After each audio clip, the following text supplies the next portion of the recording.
Hi welcome to our channel ma'am style recipes. ఈరోజు చేయబోతున్న recipe gond కటోరా పాయసం. 1 cup సగ్గుబియ్యంలో నీళ్లు పోసి అలాగే గోంద్ కటోరాలో కూడా నీళ్లు పోసి రాత్రంతా నానబెట్టుకోవాలి.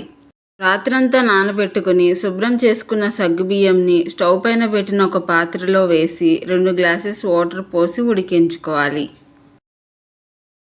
సగ్గుబియ్యం మొత్తం బాగా ఉడికిన తర్వాత 1 కప్పు బెల్లం లేదా పంచదార వేసి మిక్స్ చేసుకొని కరిగే వరకు ఉంచి అందులో కాచి చల్లార్చిన 1/2 లీటర్ పాలను పోసి మిక్స్ చేసుకోవాలి.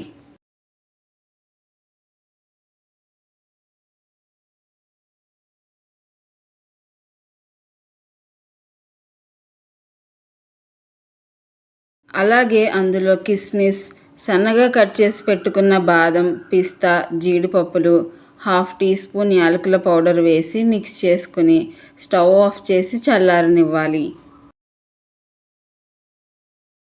బాగా చల్లారిన తర్వాత రాత్రంతా నానబెట్టుకున్న గోంద్ కటోరాని వేసి మిక్స్ చేసుకోవాలి.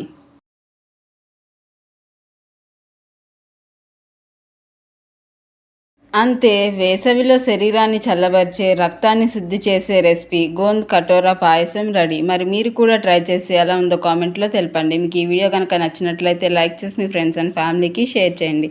అలాగే సబ్స్క్రైబ్ చేసి బెల్ ఐకాన్ యాక్టివేట్ చేసుకోవడం మర్చిపోకండి. Thank you.